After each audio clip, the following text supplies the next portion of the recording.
I finally realized what,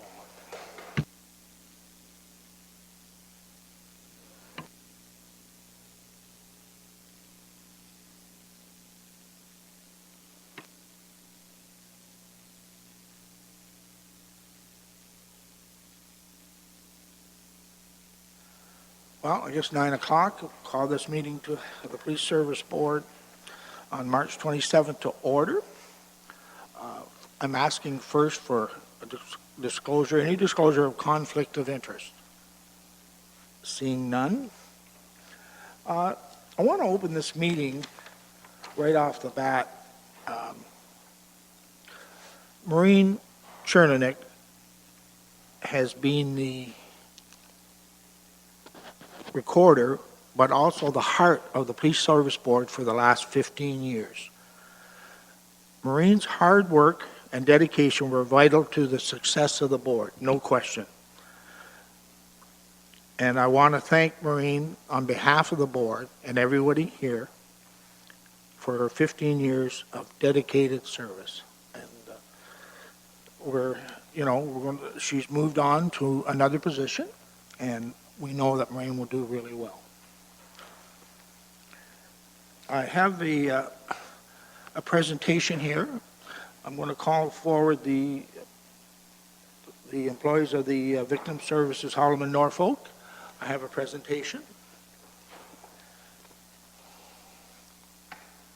Where do you do that? Right here?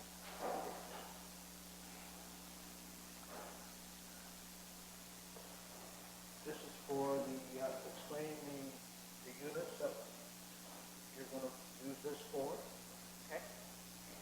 So we have GPS units that we give to high-risk victims, and it allows them to live safely in their community. It initiates a 911 response if they get into trouble, and police can respond immediately. It's really an amazing program. It's life-changing. It allows women, to get the counseling for their kids to stay in school, for them to keep their friends and support network, and not be shuffled around the way it used to be in the days gone by. So it just really is important. So we thank you for that. You're welcome. Appreciate it immensely. In the middle? Yeah, why not? How could I refuse? No.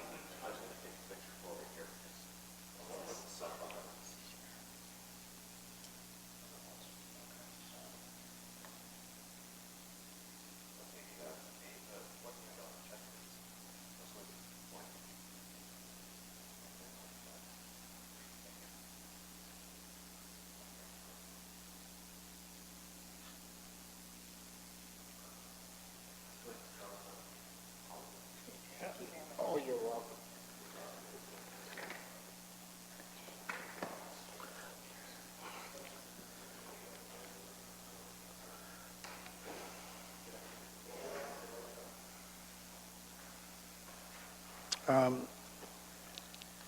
Is the adoption or correction of the last board meeting's minutes? Has anybody any questions or errors or omissions? Seeing done, I would entertain a motion to accept the minutes. Carol, second by Mike. All in favor? Carried. Any business arising? I don't see any. Go ahead, Carol. I'm just wondering if this is an error from the business arising. I have on my agenda that the Simcoe Downtown Concerns Report from Inspector Varga. Did we have more today, or is that just an error from last? It's not an last error. agenda. He was going to speak to that. He will speak to that. He's already spoken to John, is it John Harris? Mr. Harris? He's already spoken to Mr. Harris, and he was going to speak on that situation and all the concerns he expressed, John expressed at that time. I'm just looking at last month's meeting minutes, Right. and Inspector Varga spoke at the last meeting. Yes. Okay, yes, sorry. Will he be speaking again? No, if he, I apologize. Okay, so is this an error that needs to be Yes, struck? yes. Okay, thank you.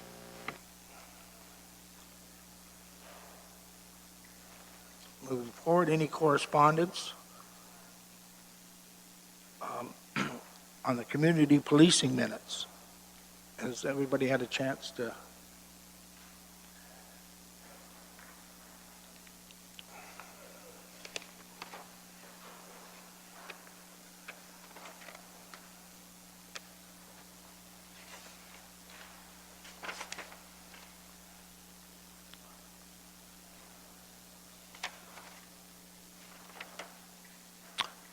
Seeing none, I will call for a motion again to accept the community policing minutes. Mike, second by Carol. Carried. Reports. We'll go right to our OPP monthly report. Good morning, Mr. Chair and the board. As you know, my name is Staff Sergeant Jim Milson. Inspector Varga is away on an extended training course for a month, and he's asked that I present the report today, so I'm happy to do so. He'll be back at the next meeting. Just for interest, for the next 3 weeks, I'm the acting inspector at the detachment, should you have a need to contact command staff, and John will be there as well. Operational statistics and highlights for February, the overtime, starting with the overtime. For 2019, we were estimated, the dollar spent to date is an estimate, but $27,192 for overtime. That's 7.01% of the overtime allotment. Auxiliary policing hours for the month of February were 257.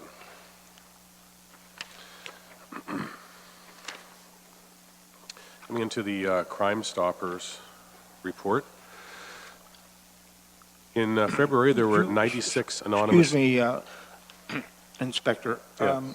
Could you go by a page number, because this was not done again by, do you have on the very bottom? Page 12 will be the Crime Stoppers report. Okay. Thanks. Apologize for that. No. Starting top of page 12, the Crime Stoppers report for February, there have been 96 anonymous tips received so far this year.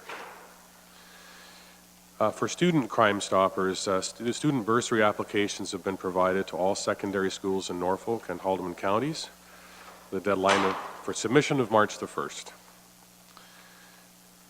The 26th anniversary breakfast at Hagersville Secondary School is set for April 11th. For promotions and presentations and meetings, they participated and presented and gave promotional items to a number of entities, including the Golf Committee Murder Mystery Dinner and Silent Auction, which is coming up, the 100 Women Who Care, Haldeman County, and Norfolk PSB. Appreciation Luncheon is set for April the 18th to be held at D&D Diner and Banquet Hall in Jarvis. Media relations. Crime Stoppers conducted their usual media relations throughout the month, including their Crime of the Week. He continued to write the scripts for Eastlink Cable and the Grand Re partnerships featuring unresolved crimes for Haldeman and Norfolk. And of course, continuing with their filmings with CHTV, re-aired a robbery that occurred in Haldeman County.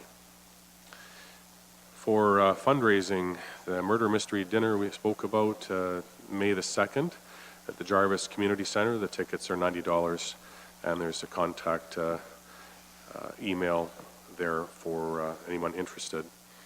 There's a shredding event on May 11th and on June the 8th. First one is at Simcoe Staple, and the last one on June the 8th is in Caledonia at the Community Center. This is an interesting program, and we're certainly happy to have Norfolk Disposal as a partner to this. They donate their time and truck, and it's $7 for a banker's box of documents if someone in the community wants to have some professional shredding done to secure their identity. It does help protect identity theft, especially with things like sensitive things like tax returns are being shredded. So we're happy to have them on board to help as well. And the golf tournament, the annual golf tournament at Pine Valley Golf Course on August the 15th. Nationally and internationally, the national initiatives will be carried out in the coming months with local Crime Stoppers programs participating to inform the public of the issues in human trafficking, counterfeit goods, and contraband tobacco, all of which fund organized crime and terrorist organizations. And then this Ontario Association of Crime Stoppers training conference will be held in Windsor from May the 30th to June the 2nd. And finally, under other, Haltom and Norfolk Crime Stoppers will be hosting the next Southwest Zone meeting on April the 16th at the Combine Restaurant.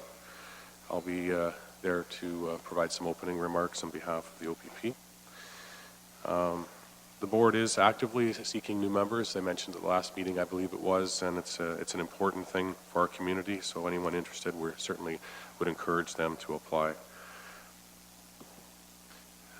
The board of directors is, as in the past 2 years, offering a special reward of $1,000 for information leading to charges and arrests of fentanyl, drug traffickers, and dealers, and/or significant seizures of fentanyl and its derivatives. And this initiative will run from March the 1st to May the 1st initially.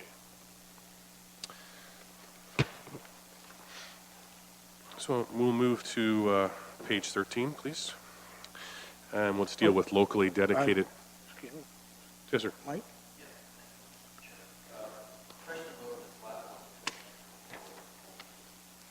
Mm-hmm.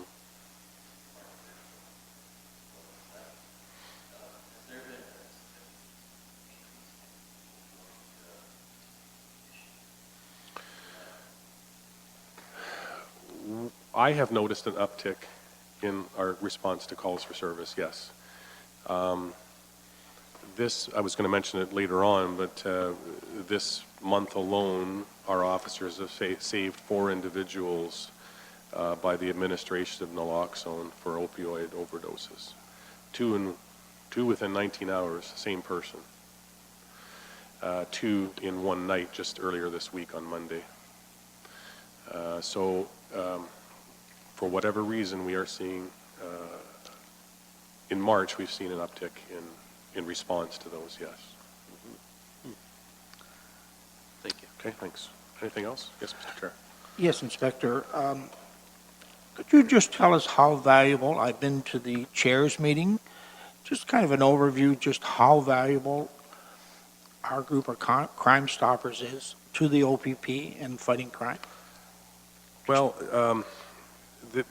this particular branch has been around for a while.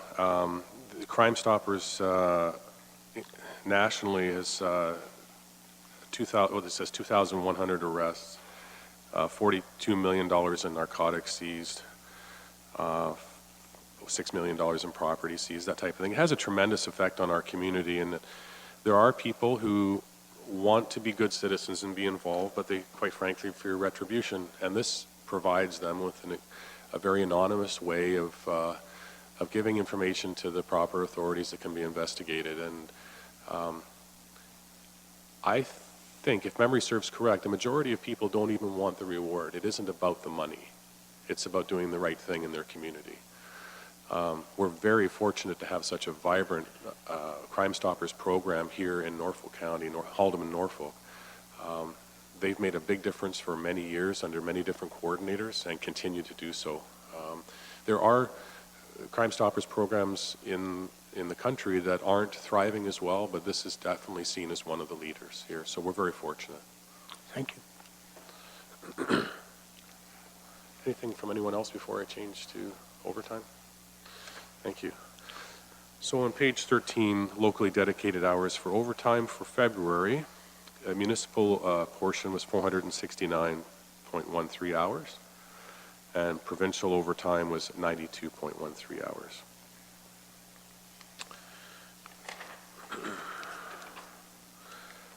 Next, I'm going to go to, excuse me, the analytical report.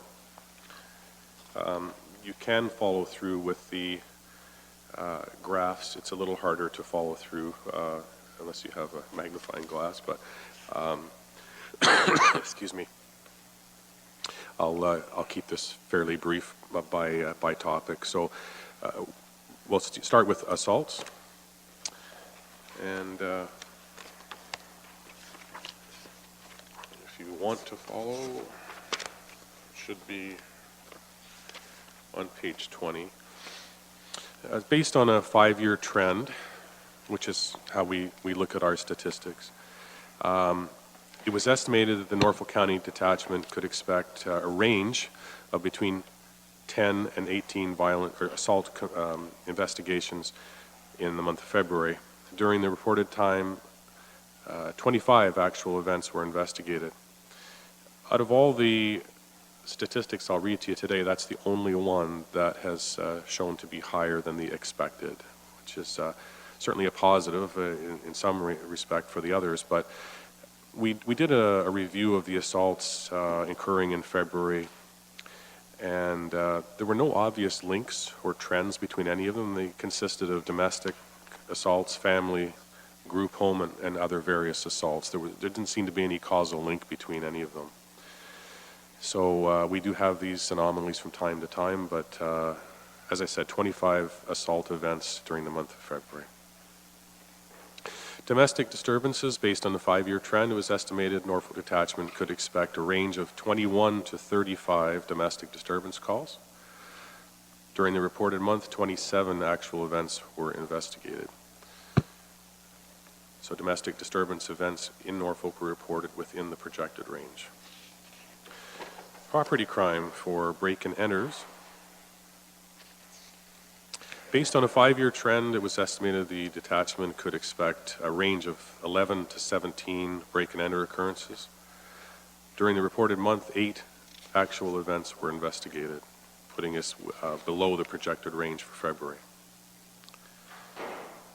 For fraud, based on a 5-year trend, it was estimated we would have a range of between 13 and 23 fraud occurrences investigated, and during that month we had 9, putting us below the projected range for February. Mischief. Based on the 5-year trend, it was estimated we would have a range of between 14 and 22 events during the month of February. During the month, we had 11 actual mischief events investigated, putting it below the projected range. Theft of motor vehicles. The 5-year trend showed that we would have a range of between 6 and 10 for February. We had actually 5 events investigated, putting us below the projected range for February. Theft of vehicles. It was projected with a 5-year trend we'd have a range of 6 and 10. We had 5 actual events of theft of vehicle in the month of February, putting us below the projected range for that month. Theft under. Based on a 5-year trend, it was estimated the detachment would expect a range of 24 to 32 events. During the month, we had 33, putting us just above the projected range for February for theft under. Moving to illicit drugs. Based on the 5-year trend, the detachment was expected to have a range of between 3 and 9 drug calls. We had 6 in February, putting us in the middle of the projected range there. During the reported time, the community street crime unit was involved in 18 occurrences. There were 7 warrants executed, and a total of 14 persons were charged with a total of 69 criminal offenses, 26 charges under the Controlled Drugs and Substances Act, 37 criminal charges, and 6 other charges. There were 48 drug seizures valued at over $18,000, and 62 property seizures, including household articles, tools, and electronics valued at over $19,000. There were an additional 16 cash seizures totaling $19,219, and no vehicles seized during this time.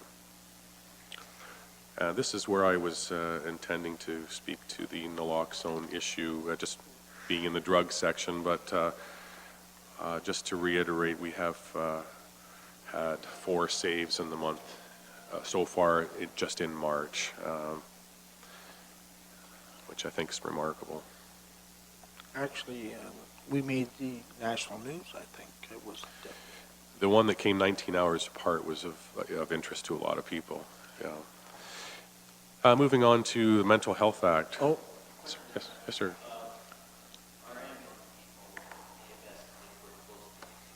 They do.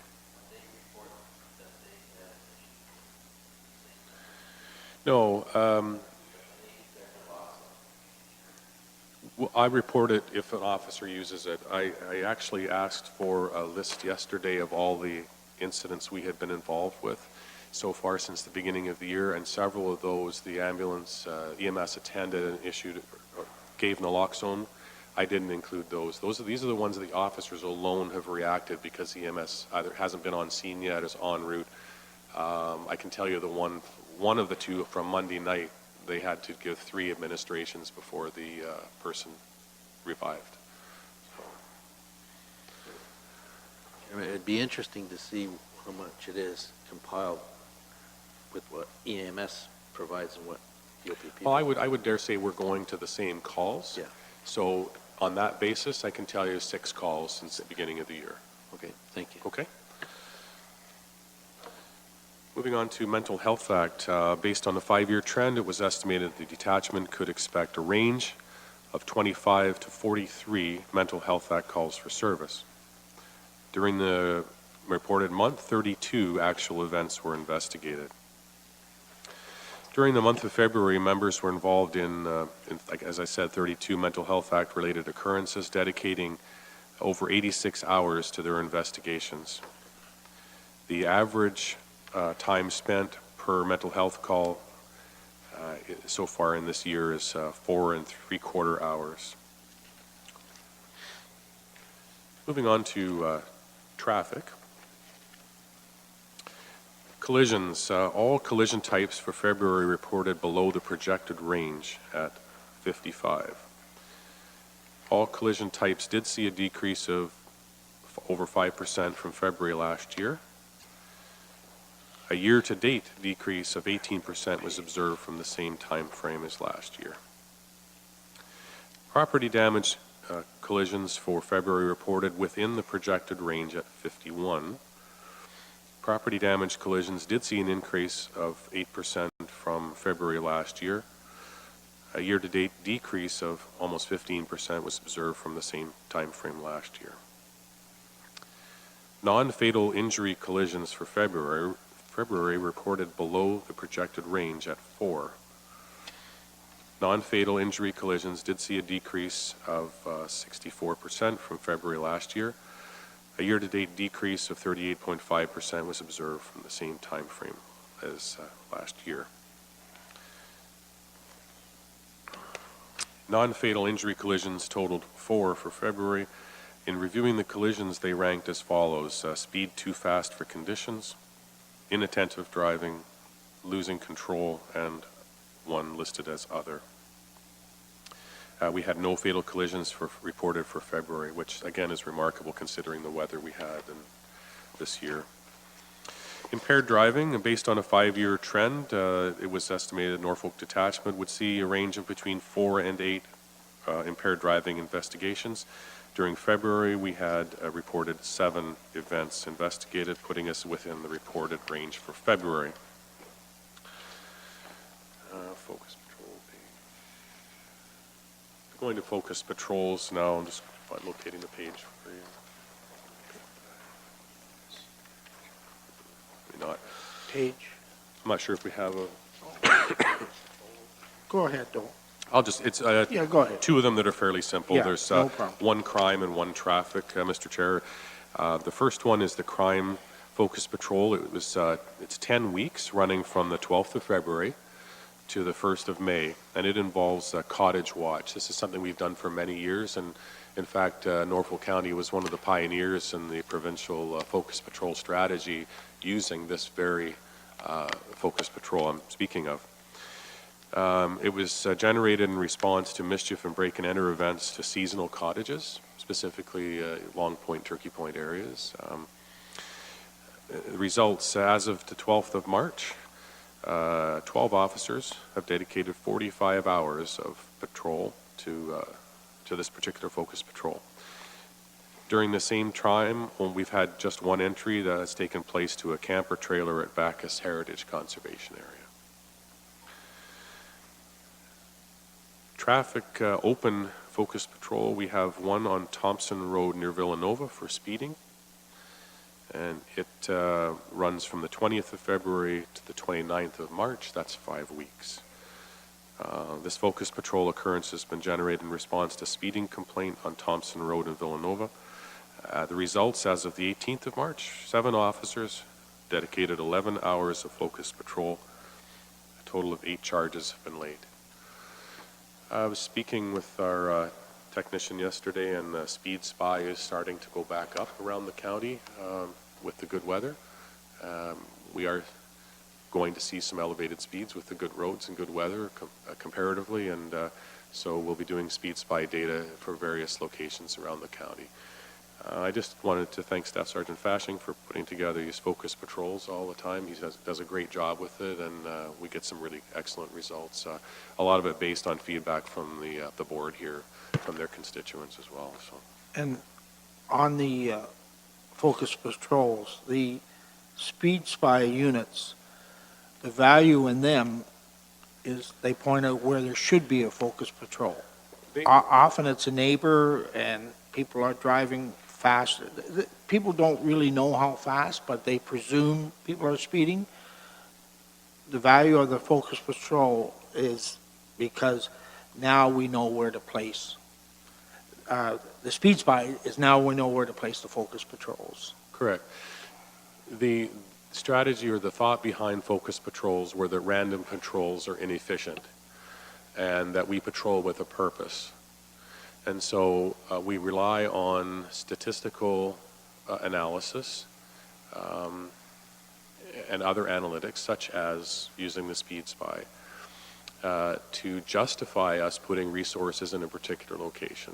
And so you're quite correct. There is sometimes an observation that there is a speeding issue in some areas, and this helps to verify whether that exists or not. And typically the speed spy is put up for 2 to 3 days, and it has a timer in it, a computer that tracks the speed of all vehicles traveling in that time and the time of day. And so if someone is of the opinion that between 5 and 7 p.m. there's that certain time frame, traffic is moving quite quickly, we can look at that exact time frame and see how many vehicles at whatever speed went through for 3 days. Sometimes it takes several applications of that to get true data, but it seems to work very well, and it is a good justification for putting additional resources in those areas. And recently I was involved in one on Prospect Street, and 2 years ago, I think maybe it was 4, but I don't recall the exact time, on the speed spy, traffic has doubled in the 2 or 3 years between putting those up. And on Prospect, the numbers have jumped from, I think, around 1,200 on a certain direction to about 2,300. It just shows how that's very valuable, again, to the roads, to the OPP, just how fast. Sure. Well, some areas are growing. County roads certainly has their own equipment for monitoring the amount of traffic, and when you look at the amount of development in the Dover area and that end of town, it's not inconceivable you'll get people trying to bypass the downtown to go another direction to get through. So I can see why there would be an increase in traffic. Whether that's speeding or not is another issue. So. And there wasn't necessarily a problem with speeding, but it's very valuable to the town and when they make their assessments of development moving forward. Sir. Thank you. John? Chair, I think in one of the key pieces of the speed spy is we actually are able to provide tangible feedback to the public when we get one of these complaints. We actually do the speed spy studies. We contact a complainant after the fact and let them know exactly what our findings were. And that's valuable for the public to know that, in fact, we're addressing the issue and what the actual numbers say. Thank you. Go ahead. Thank you. Earlier this year, I had a discussion with the inspector just about some early morning traffic concerns on our provincial highways in the area. People coming in and leaving the county in the morning to going to or coming from work. And so we initiated a sort of a temporary operation called Early Bird. And basically what we asked our people to do on our shifts is come into work a little bit early. So we started our directed traffic enforcement, not sitting at a desk doing paperwork, but actually on the road as of about 5 in the morning to monitor traffic on 3 Highway and 24 Highway and to lay appropriate charges. I had the fortune of working in another detachment for the last few years and traveled that highway about that time in the morning, and there was certainly a significant amount of vehicles that were passing well over the posted speed. And so we've had some good success from just in the 1 month, from the 28th of January to the 28th of February. We've laid 48 speeding charges out of that initiative. 65 charges in total, and I won't detail the exact numbers, but failed to have insurance card, plate not visible, failed to surrender license, failed to stop for school bus, no validation on the plate, and no license are some of the other charges. But significantly 48 speeding charges came out of that. So out of that 1 month, I guess we'll call that a focus patrol, we have decided to extend that now and make it a permanent thing. So we have at least one officer arriving early in the morning, getting up at 4 and showing up for work at 5 and being on the highway, dedicated to speed enforcement. So we're happy about that. Again, very aware, my business for years was right on Highway 24, and very aware that 24 continues to be a problem. Page 35 will be dealing with foot patrol. Pardon me. So you can see the dedicated hours per zone there, but in February the total foot patrol hours by our officers was 116 3/4 hours. And of course no bicycle patrol, and in February we had 28 visits by our officers to schools. Moving to driving charges, as you will recall, and for any new members, the Integrated Court Operations Network, the ICON system, is how traffic tickets are tracked, and they are notoriously slow in keeping them up to date, and so our data is always 1 to 2 months behind being accurate. So I'm going to report the January driving charges today, and the next meeting the inspector will cover the February. So distracted driving charges in January, there were 5. 2 racing charges, 195 speeding charges, 2 seatbelt charges. For the driver's license suspensions, these come from a different database and they are accurate for February. We had 1 roadside screening, 6 ADLS, and 1 3-day suspension. So for a total of 8 suspensions. We did 26 ride checks, and we did 8 seatbelt checks. On the driver's license suspensions, insurance, etc., our newest member, we have a piece of equipment that rides on top of the car and that reads license plates. I'll let you take it from there, how valuable that piece of equipment is. That picks up the insurance, it picks up suspended licenses. Right. So that piece of equipment has the car has cameras on the top of the car and facing different angles, and it automatically detects license plates. It's the automated license plate reader, ALPR is what it stands for. And so it automatically flashes something on the screen in front of the operator if there's a suspended driver or something about the driver's license plate to we should check on. Typically, it'll show a suspended driver and someone else will be driving, but we still get the opportunity to stop the vehicle and do a check on it. We get a tremendous amount of suspended drivers provincially using this piece of technology. Currently, we have one car that's shared between ourselves, Brant, and Norfolk, and we each take a month on a rotating basis, and all of us are getting extremely good success with holding the public accountable for their driving behavior.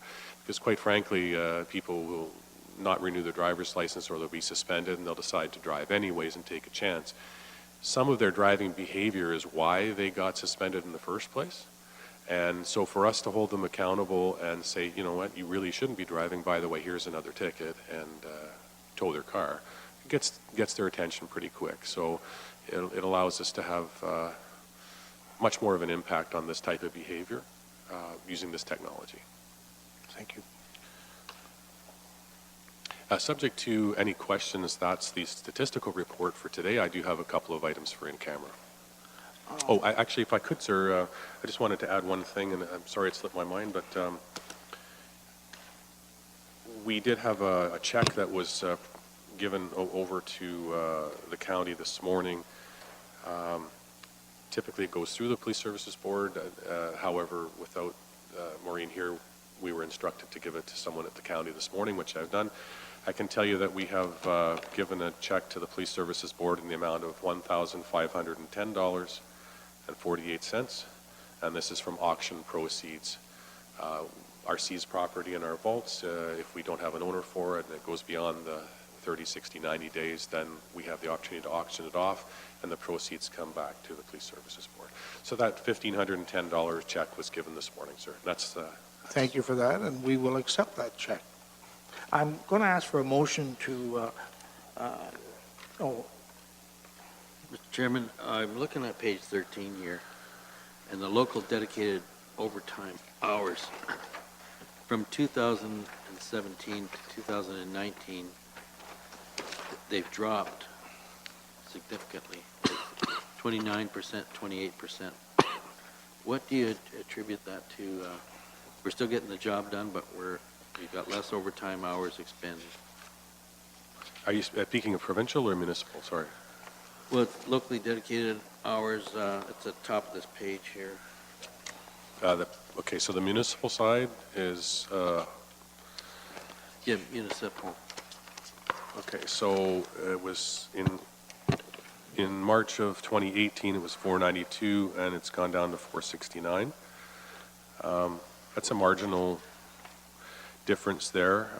Provincially, from 140 to 92. I'm not sure. Yeah. Mr. Chair, in reference to 2017, if you look at the number from February, you'll see it says 657, which is actually a total figure of municipal and provincial. I see. And then starting in 2018, we began to separate them. Mr. Chair, I stand corrected. Okay, so it was 657 in February 2017, municipal, right? And it dropped to 469, which is really significant.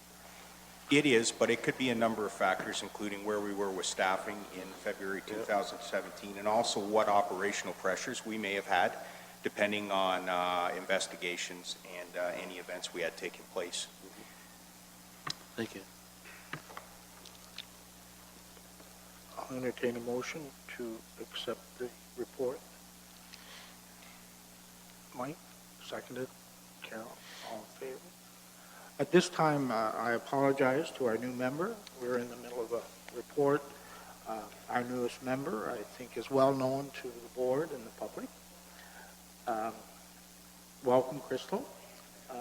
Happens to be our mayor, but be glad to have you on the board and looking forward to anything that you have to offer. So thank you. Okay. Correspondence. I'll pass that. So is there any other business to come before the board? I have nothing. Having said that, I'll entertain a motion to close this session and go into camera. Oh, yes, thank you. Monty, do you have any questions? You're being kind to me today. I'll back to entertain a motion. Yeah.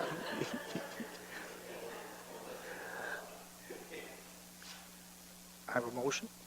Carol, seconded. Crystal, all in favor? Carrie?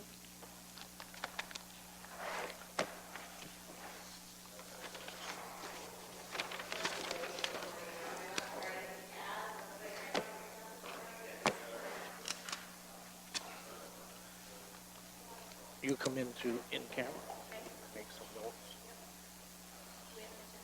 And then